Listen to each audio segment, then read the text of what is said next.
En Después de Hora, llega el momento del análisis político y de opinión pública a cargo del presidente de Factum, el politólogo Óscar Bottinelli. Óscar, un placer recibirte. ¿Qué tal? ¿Cómo estás? Buenas noches. Igualmente. Óscar, bueno, hay un tema, hoy ya lo comentamos, el tema que vas a tratar. Desde hace más de 3 años que se viene negociando en el Parlamento y no hay voluntad política del gobierno para solucionar un problema que es grave. Hay actualmente 700.000 personas que están en el clearing, incobrables. Además hay otros 400.000, en total son casi 1.100.000. Y además se calculan otros 400.000 que hacen pininos para no quedar en el clearing con dificultades para estar al día o con pequeños atrasos. En medio de todo este descalabro, Cabildo Abierto está lanzando la próxima semana la recolección de firmas para tratar de realizar un plebiscito para ver si esto puede buscarse con una solución. Me gustaría tu opinión, tu análisis al respecto. Bueno, por orden. Sobre el tema de fondo, recordemos que las personas que pueden pedir crédito son mayores de edad. Los mayores de edad en Uruguay son 2,5 millones, no 3,5 millones. Por lo tanto, cuando hablamos de 1,5 millones de gente incobrable, o sin ser incobrable que está en el clearing, o si está en el clearing, está atrasada. Casi el 70% de la población. 60% de la población adulta, 1,5 millones. Sí, 60% es perfecto. Y son cálculos a ojo. Por lo tanto, se puede decir que es casi 2/3 partes de la población. Problema grande. Segundo tema. Uruguay tiene, en la cual los administradores de crédito en su teoría de por qué es así. Ese es un tema que es para discutirlo por especialistas. Yo voy a hablar del tema político-electoral, pero Uruguay tiene tasas de interés que han llegado al 180% anual, con una inflación del 8%, o del 10%, o del 7%.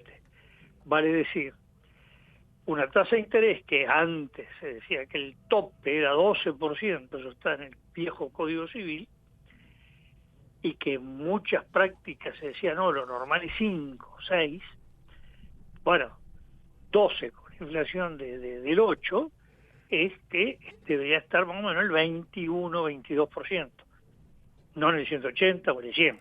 Ese porcentaje es el que más o menos cobran los bancos a cuando hay un crédito más o menos normal, 20-25%, lo que cobran de intereses los bancos. Sí, hoy. Estamos hablando de créditos para empresas o para, en fin, gente establecida. Sí, pero el Banco República, por ejemplo, a los jubilados, que son préstamos absolutamente garantizados, porque se descuentan de la jubilación, por lo tanto capaz que lo que puede gestionar si se atrasa, no se puede atrasar. Ahí no hay incobrables.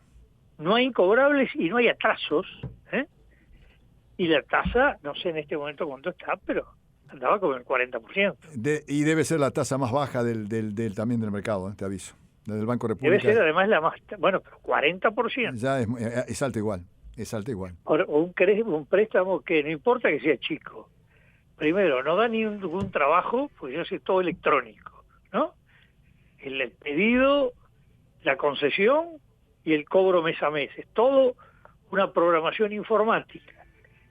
Y tiene el doble de lo que se considera el máximo que debe haber. Bueno, se está hablando de que en Uruguay claramente hay un problema con el financiamiento de la gente, que ha estimulado mucho, se ha estimulado el consumo y esa estimulación ha determinado un gran endeudamiento. Pero yo te acoto algo más. En esto no colabora tampoco el Estado ni los órganos estatales.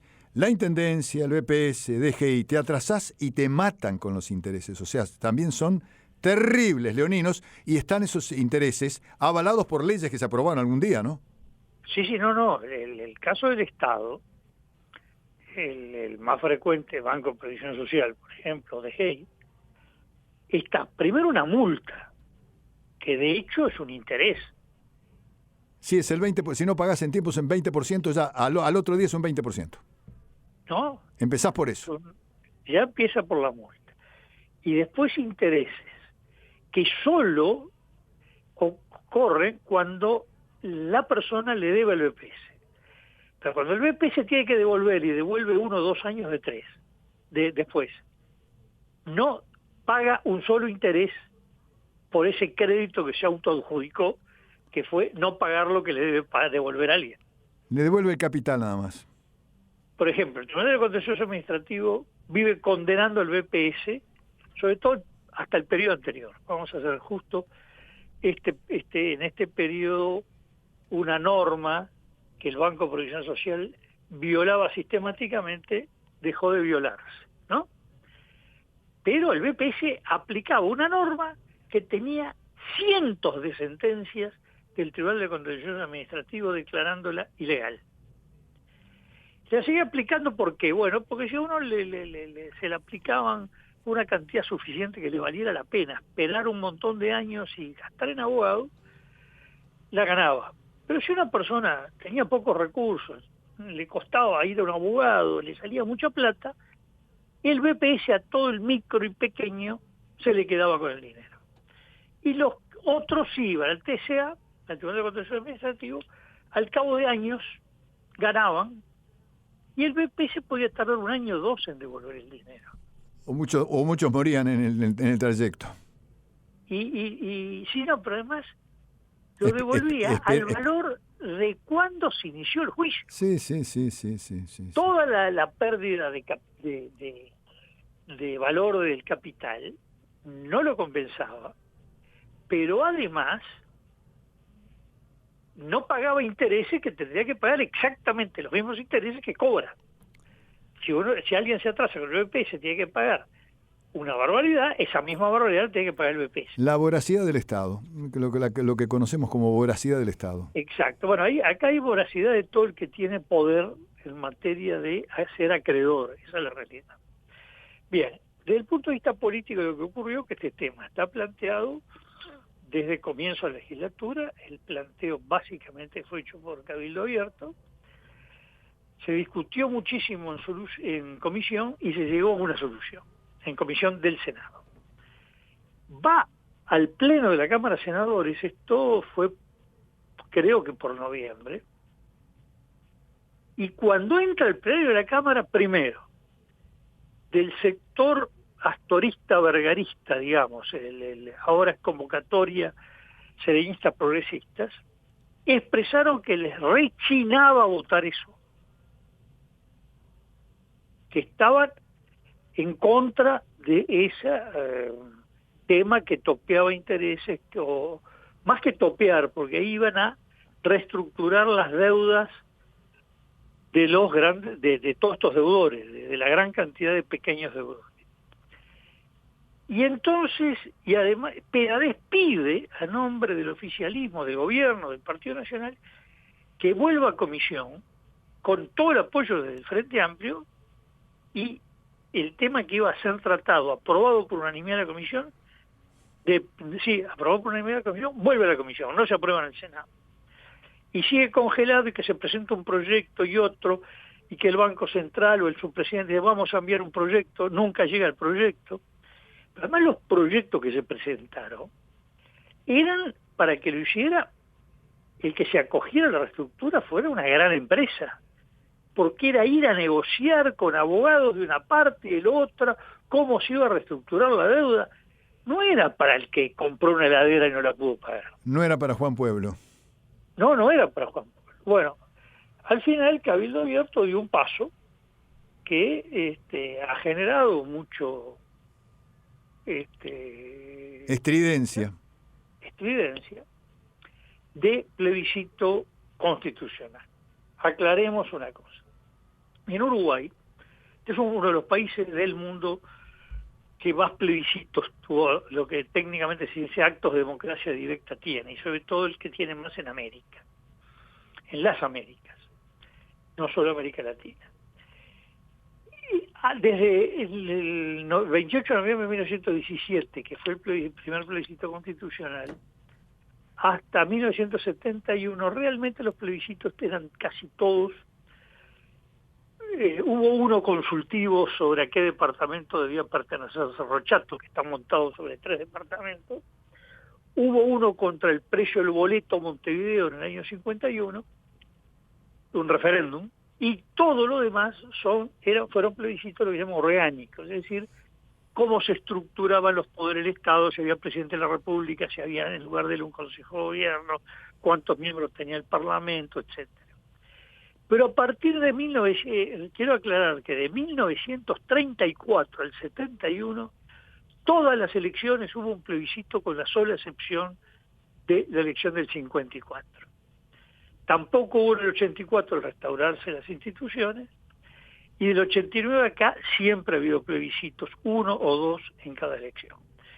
Pero la novedad es que la gran mayoría, casi todos los plebiscitos constitucionales, ya no fueron a la organización del Estado, sino a lo que se puede llamar asuntos temáticos, asuntos de fondo, algunos de ellos que podrían ser por leyes sustitutivos de leyes. Por ejemplo, la estatización del agua, la anulación de la ley de caducidad que fracasó, la estatización del agua triunfó,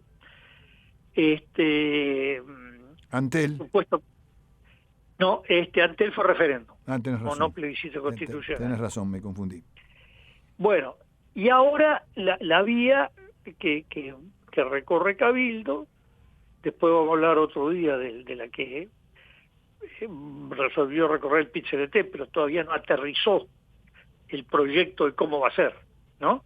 Tomó una decisión genérica. En cambio, Cabildo presentó un proyecto, y este proyecto consta de 2 partes. Una es lo que es la reforma de la Constitución como tal, y es establecer, la Constitución ya dice que está prohibida la usura, y ahí lo que se establece es que el tope de intereses para determinar usura tiene que ser aprobado por 2/3 de cada Cámara.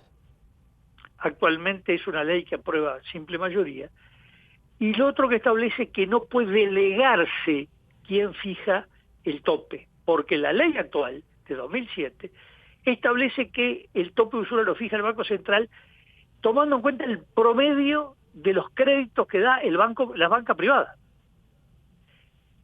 Es decir, no es el Estado el que fija el tope, sino los propios acreedores o el mercado, como dicen ellos, ¿no?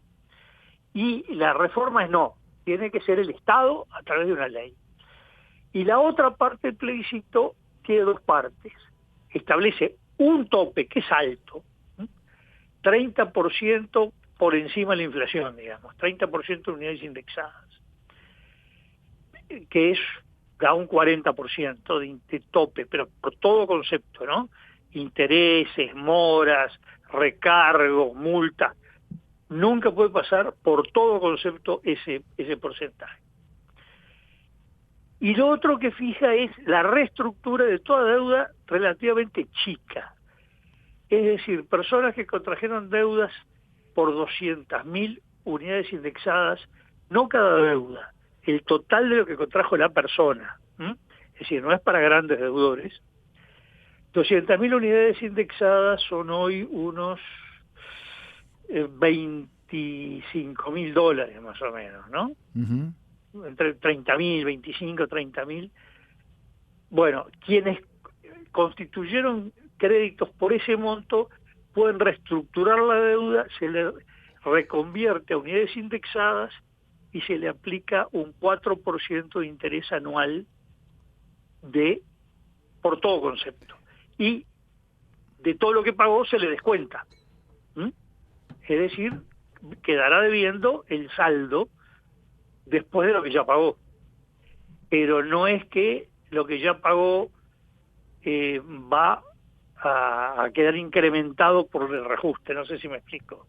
Sí, es decir, lo que ya pagó, lo pagó y se le descuenta del monto general que tiene que pagar. Del nuevo monto que queda. Bueno, esto va a plebiscito, creo que esta semana ya empezó o empieza. Empieza esta semana, la próxima semana. La próxima, bueno, porque lo que sí ya comunicaron de la Corte Electoral es que quedó aprobado el trámite para la realización de este plebiscito que lleva por título Contra la usura por deuda justa.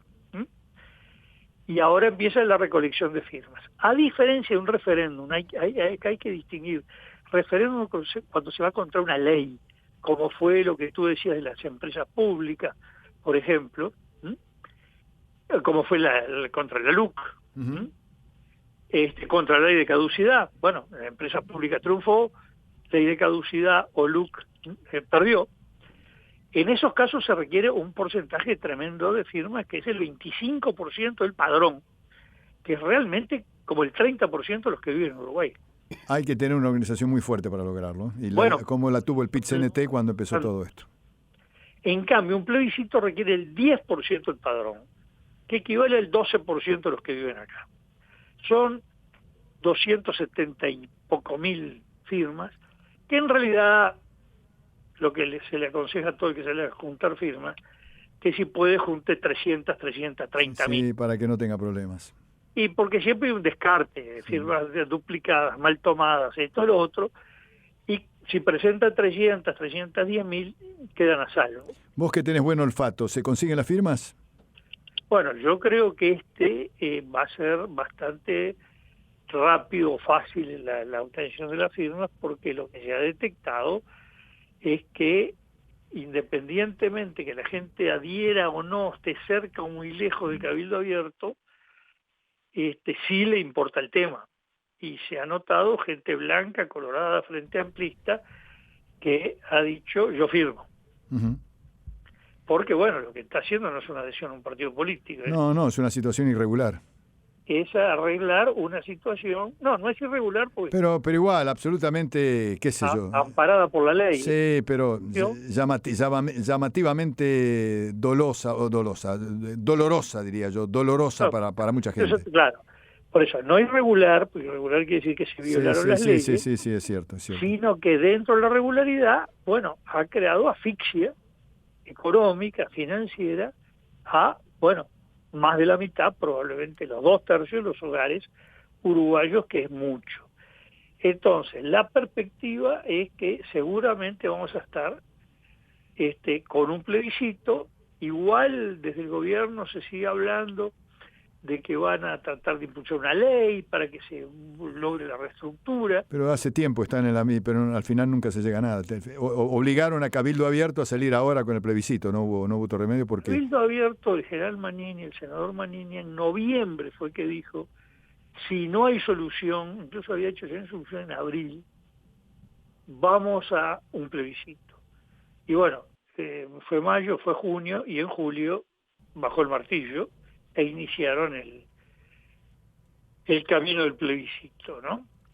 Y en general la lógica de esto, por lo menos viendo los antecedentes, es que después que alguien largó a recoger firmas, no tiene marcha atrás, porque no le puede decir a la gente, bueno, mire, lo usé de carnada para que los otros se movieran, ahora vamos a tirar esto. No, después que se empezó, las firmas están o no están. No, y viendo la característica del tema, es muy probable, como vos decías, votan la gente, por más que lo apoye Cabildo Abierto, lo va a votar mucha gente que no es de Cabildo Abierto, porque la situación es bastante clara, ¿no?